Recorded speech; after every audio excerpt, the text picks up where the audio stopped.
Purvanchal news में और मैं आपके साथ हूं नगमा शेख। हाफ सेंचुरी मारने के बाद अब प्याज की कीमतें तेजी से शतक की ओर बढ़ रही हैं। बढ़ती महंगाई ने लोगों की आंखों से आंसू निकाल दिया है। प्याज के बढ़ रहे दाम थमने का नाम नहीं ले रहे। गोरखपुर की मंडियों में प्याज के भाव तेजी से बढ़े हैं, जिसने लोगों का जायका बिगाड़ दिया है। लोग इस बात से डरे हुए कि अभी ये हाल है तो त्योहारों के मौके पर कितनी महंगाई होगी। शारदीय नवरात्र के मौके पर जब मसाले के रूप में उपयोग किए जाने वाली प्याज की डिमांड आम दिनों की अपेक्षा कम है, उस समय भी इसकी कीमतें आसमान छू रही हैं। गोरखपुर में जहां कुछ दिन पहले तक प्याज की कीमत 40 से 50 रुपए किलो बिक रही थी, वहीं अब इसकी कीमत 60 से 80 रुपए प्रति किलो तक पहुंच गई है। प्याज की बड़ी कीमतों को लेकर व्यापारियों का कहना है कि जहां से इन सब्जियों की सप्लाई होती है, वहां पर बेमौसम बारिश ने असर डाला है। इसके साथ ही स्थानीय आवक अब तक शुरू नहीं हो सकी है, जिसके कारण कीमतों में काफी इजाफा हो रहा है। बहुत महंगा है, इससे पहले नहीं खरीदता था 40 थी। महंगाई बढ़ती ही जा रही है, इसको कोई ध्यान ही नहीं दे रहा है। बिक्री महंगाई होने की वजह से बिक्री पे बहुत प्रभाव पड़ गया है। बिक्री बहुत कम है। पहले जिस हिसाब से आलू बिकते थे उस हिसाब से जो है आलू बिकना उतना नहीं बिक रहा है, और ये सब महंगाई के कारण बुआई भी कम हुई है, पैदावार भी कम हुआ है, और कुछ बारिश ने खराब कर दिया है। प्याज की कीमतों में अचानक हुई वृद्धि को देखते हुए केंद्र सरकार ने अब कीमतों पर लगाम लगाने के लिए आयात के नियमों में ढील देने का ऐलान किया है। इसके साथ ही केंद्र सरकार बफर स्टॉक से भी बाजार में प्याज उपलब्ध कराने की तैयारी कर रही है, ताकि त्योहार के मौसम में लोगों को उचित कीमत पर प्याज उपलब्ध कराई जा सके। वैसे बाजार में सिर्फ प्याज ही महंगी नहीं है, इसके साथ ही आलू, टमाटर समेत तमाम दूसरी सब्जियां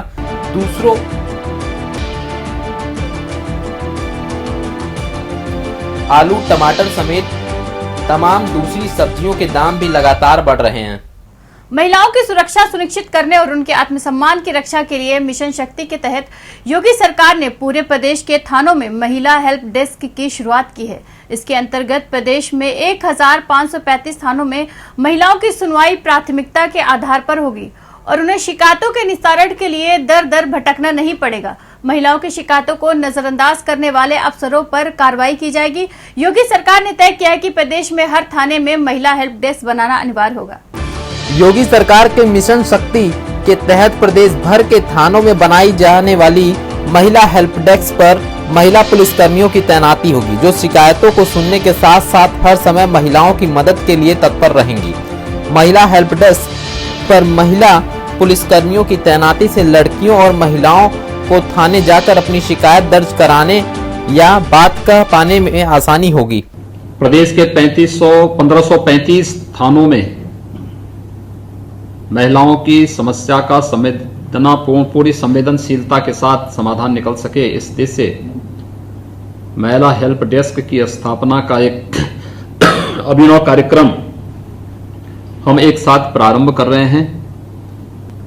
महिलाओं के सम्मान के सामने कौन से कारक बाधक हैं और उनके स्वावलंबन के मार्ग में भी बाधक कारकों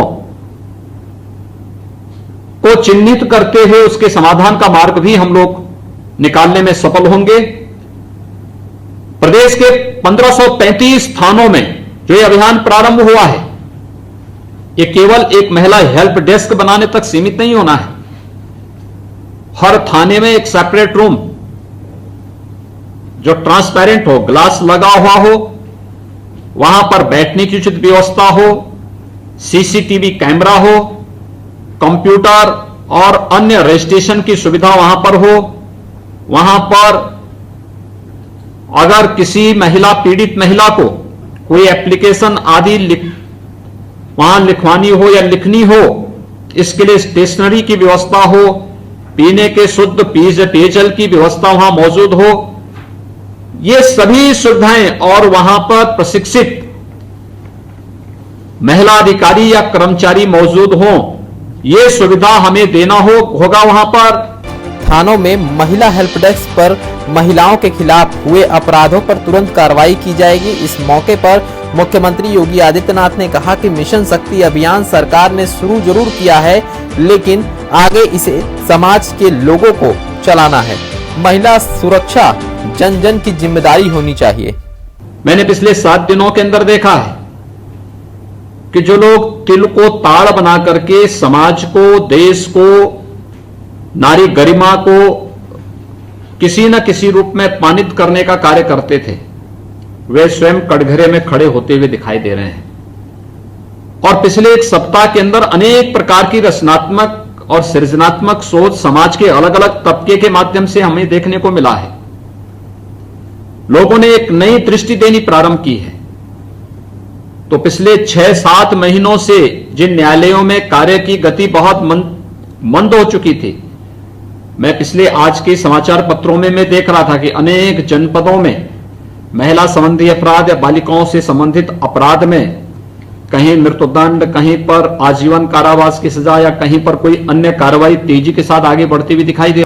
प्रदेश सरकार के मिशन शक्ति अभियान के तहत बनाए गए इस हेल्प डेस्क में 8-8 घंटे की शिफ्ट में महिला पुलिसकर्मी तैनात रहेंगी और महिलाओं से संबंधित शिकायतों पर सुनवाई करेंगी। इसके जरिए ये सुनिश्चित किया जाएगा कि सरकार अधिक से अधिक महिलाओं तक पहुंच सके तथा उन्हें उनकी सुरक्षा, सम्मान और स्वावलंबन के बारे में चलाई जा रही विभिन्न सरकारी योजनाओं की पूरी जानकारी दे सके। महिला हेल्प डेस्क पर आने वाली पीड़ित महिलाओं को किसी प्रकार की असुविधा का सामना न करना पड़े, इसका विशेष ध्यान रखा जाएगा।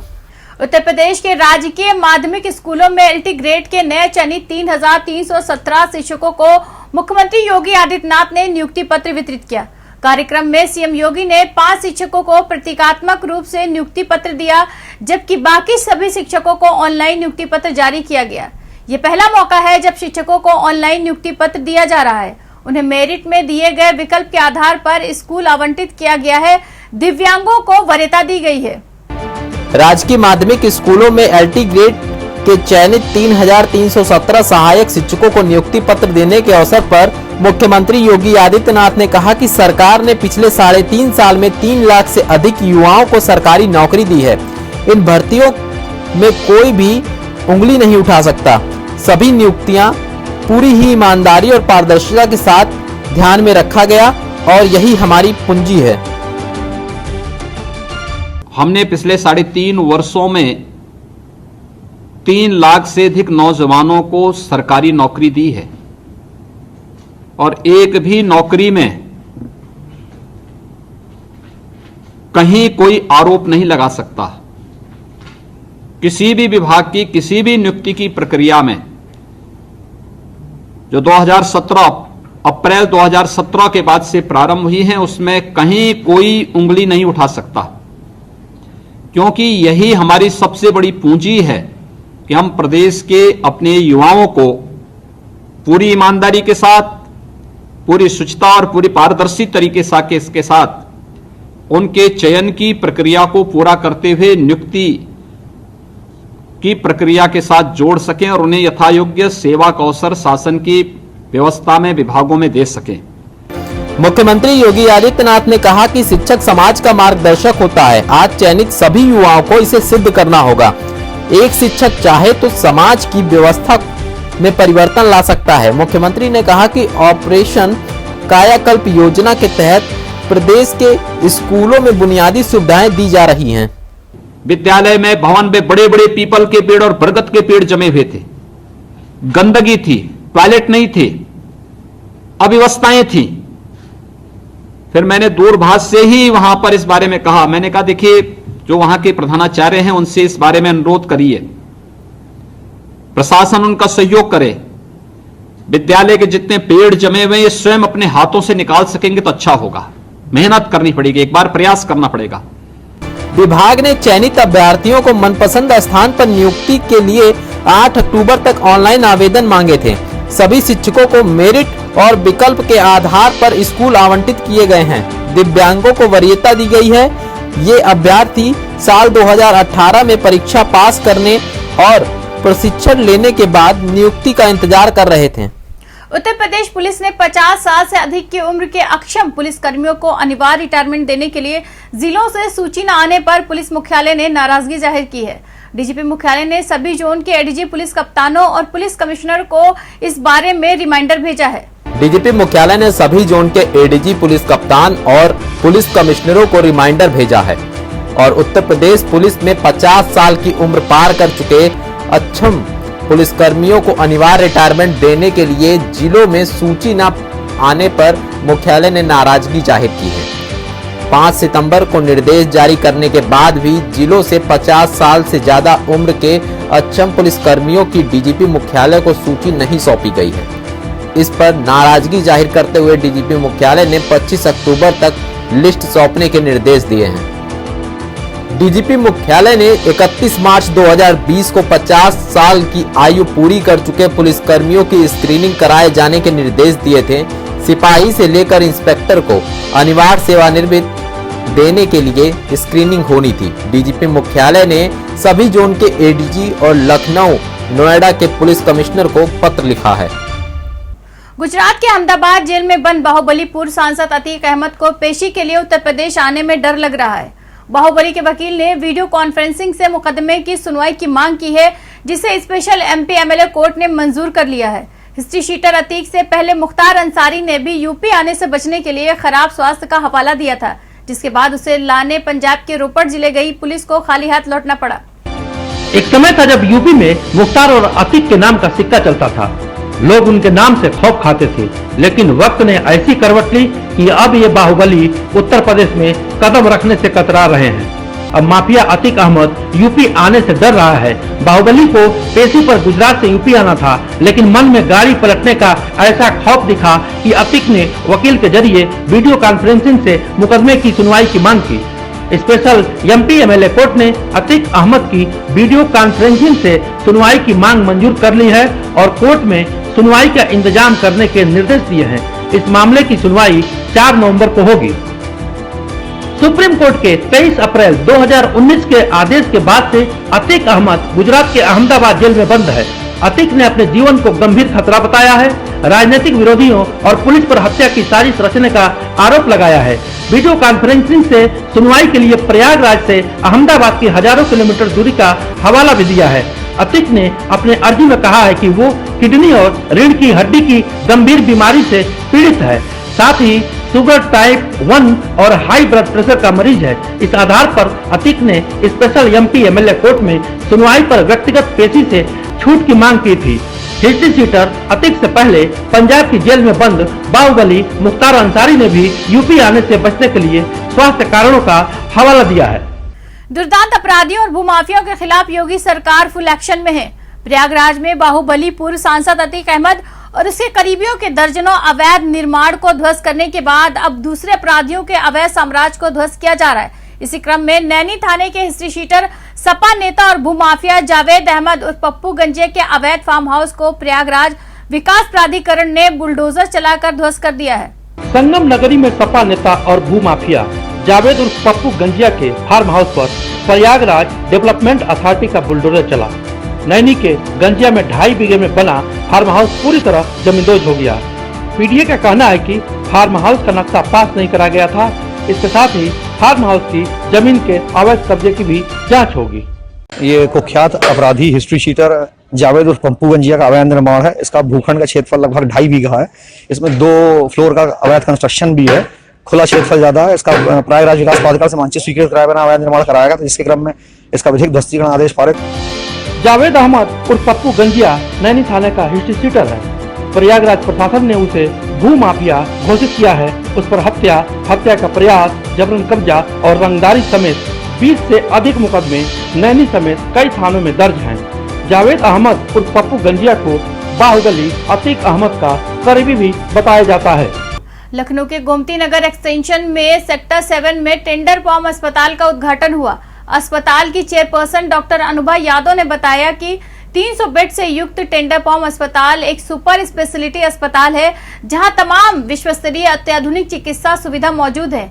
इस अस्पताल में मरीजों को बेहतर सुविधाएं मिलेंगी, साथ ही अनुभवी और विशेषज्ञ डॉक्टरों और स्वास्थ्य कर्मियों की टीम उनकी सेवा में हर वक्त मौजूद रहेंगी।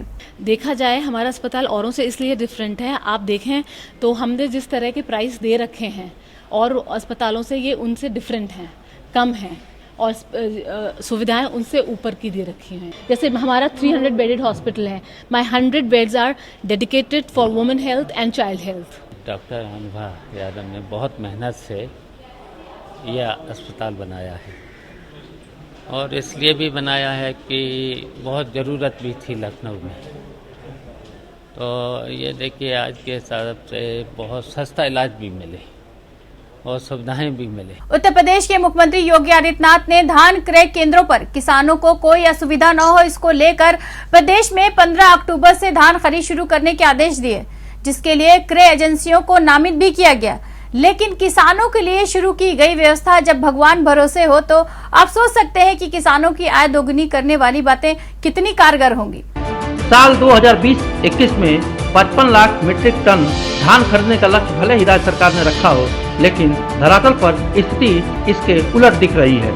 किसानों को कामन धान की फसल के लिए 1,868 प्रति क्विंटल और ग्रेड ए धान के लिए 1,888 रुपये प्रति कुंतल समर्थन मूल्य निर्धारित किया है, पर रियल्टी चेक में सरकार की व्यवस्था सिर्फ कागजी दिखी। कुशीनगर जिले के जिलाधिकारी द्वारा प्रभारी अधिकारी धान खरीद की नियुक्ति की गई है, बावजूद इसके धान क्रय केंद्रों की हालत खस्ताहाल है। कई जगह धान क्रय केंद्र या तो बंद हैं या फिर केंद्र प्रभारी मौके से गायब है। धान क्रय केंद्रों पर तमाम तरह की कमियां भी मिली। पिछले साल धान खरीदे हम, उसका कमीशन नहीं मिला है। गेहूं खरीदे हैं पिछला ये सीजन में, उसका कमीशन नहीं मिला है। हमारे संगठन द्वारा जिलाधिकारी महोदय को एक पत्र के माध्यम से अवगत कराया गया है कि जब तक कमीशन नहीं मिलेगा तब तक हम लोग धान कार्य से विरत रहेंगे। क्रय केंद्र चलाने में कोई दिक्कत नहीं है। अभी किसानों के जो है धान में नमी आ रही है काफ़ी, और जल्दी ही उन लोगों को जो भी आ रहे हैं उन लोगों को कहा जा रहा है कि जो है अपना धान साफ सुथरा गुणवत्ता युक्त करके लाइए क्रय केंद्र पे। अभी धान की कटाई भी काफ़ी नहीं हुई है और इसी हफ्ते जो है धान की खरीद चालू हो जाए। देखिए, अनियमितता का तो अभी चूंकि परचेज ही नहीं शुरू हुआ तो अनियमितता जैसे शब्द का इस्तेमाल किया जाना ठीक नहीं है। अभी मूल रूप से हम लोग ये देख रहे थे कि केंद्रों पे व्यवस्थाएं जो होनी चाहिए खरीद के लिए वो हैं कि नहीं। तो आज मेरे द्वारा 2 क्रय केंद्रों की अभी तक जांच की गई, तीसरे पे मैं निकल रहा हूँ। एक तो एक कस्या जो मार्केटिंग का सेंटर है, दूसरा आपका कुड़वा दिलीप नगर जो पीसीएफ का है। तो मार्केटिंग के सेंटर पे लगभग सारी व्यवस्थाएं पूर्ण है। चूँकि अभी आवक नहीं है तो खरीद यहाँ पे शुरू नहीं हो पाई। इसके बारे में मुझे तो अब तक जानकारी मिला नहीं है। मैं तुरंत आज ही इसका ये देख लेता हूँ क्या समस्या है और सभी समस्या हम लोग समाधान करेंगे। कुशीनगर में धान क्रय केंद्रों के संचालन की बात करें तो वास्तविक तस्वीर से सरकारी दावों में बड़ा अंतर है। सरकार को इस ओर ध्यान देना होगा, क्योंकि सरकारी योजनाओं को कागजों में उतारना तो आसान है, लेकिन जमीन पर उतारना उतना ही कठिन। पुलिस का नाम सुनकर ही शिकायत करने से घबराने वाली महिलाओं के लिए योगी सरकार ने बड़ी पहल की है। थाने में शिकायत करने के लिए घबराते हुए जाने वाली महिलाएं अब बेहिचक अधिकारियों तक अपनी पीड़ा पहुंचा सकेंगी। इसके लिए सीएम योगी ने मिशन शक्ति के तहत प्रदेश के सभी थानों में महिला हेल्प डेस्क की शुरुआत की है। एक क्लिक के साथ ही प्रयागराज, महाराजगंज, रायबरेली और गोंडा में भी थानों में महिला हेल्प डेस्क की शुरुआत हो गई है। महिलाओं की सुरक्षा सुनिश्चित करने के लिए मुख्यमंत्री योगी आदित्यनाथ ने प्रदेश के 1,500 से अधिक थानों में बने महिला हेल्प डेस्क का शुभारंभ किया। इसी कड़ी में प्रयागराज, गोंडा, रायबरेली और महाराजगंज में भी थानों में महिला हेल्प डेस्क की शुरुआत हुई। इस मौके पर प्रयागराज में एक समारोह का आयोजन भी किया गया। इस दौरान पुलिस के तमाम उच्च अधिकारी मौजूद थे।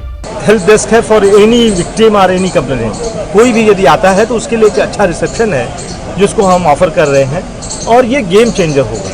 आने वाले समय में महिलाओं को एक ऐसा स्थान मिलेगा कि वो अपनी बातों को आसानी से बिना किसी हिचक के साथ अपनी बातों को कह सकेंगे और उन्हें एक हेल्प मिलेगी।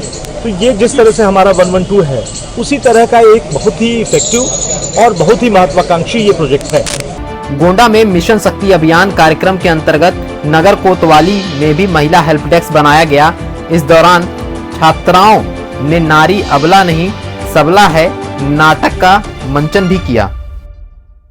ये इसका उद्देश्य है, ये महिला हेल्प डेस्क है, जिसमें कि कोई भी पीड़ित महिला इसके अंदर आएगी, उसकी जो महिलाओं द्वारा एक उसको पर्ची दी जाएगी, उसके आवेदन को दर्ज किया जाएगा, उसका निशान किया जाएगा। एक तरह से आप कह सकते हैं कि महिला संबंधी अपराधों के लिए अलग से विशेष व्यवस्था हर थाने में की हुई है। सर, उधर रायबरेली में भी थानों पर मिशन शक्ति के तहत महिला हेल्प डेस्क का शुभारंभ हुआ। मौजूद पुलिस अधिकारियों ने कहा कि इस फैसले से जहां महिलाओं की सुरक्षा का एहसास होगा, वहीं उनका मनोबल भी बढ़ेगा। माध्यम से हमारा प्रयास हुआ कि जो भी महिला संबंधी अपराध हैं, जो भी हमारे संज्ञान में आते हैं या जो भी मीडिया की तरफ से संज्ञान में आते हैं, उनको हम पूरी तत्परता के साथ निस्तारण करेंगे, जिससे संपूर्ण न्याय मिल सके और किसी भी शोषण न हो। मिशन शक्ति अभियान के तहत महाराजगंज के धुंधली थाना परिसर में महिला हेल्प डेस्क का उद्घाटन हुआ। पुलिस अधिकारियों और जनप्रतिनिधियों ने कहा कि महिलाओं की सुरक्षा करना पहला दायित्व है। इस कार्यक्रम में पूरे क्षेत्र में पुलिस विभाग का प्रयास रहेगा कि कार्यक्रम करके जन जागरूकता फैलाकर महिलाओं में सुरक्षा का भाव और एक सुरक्षा का वातावरण तैयार करके इनके लिए एक ऐसा माहौल तैयार किया जाए जिससे ये स्वतंत्रता पूर्वक निर्भीक होकर आगे बढ़े। सरकार की इस पहल से उन महिलाओं को हिम्मत बढ़ेगी जो अब तक लोक लज्जा के डर से खुलकर अपनी बात कहने से हिचकिचाती हैं।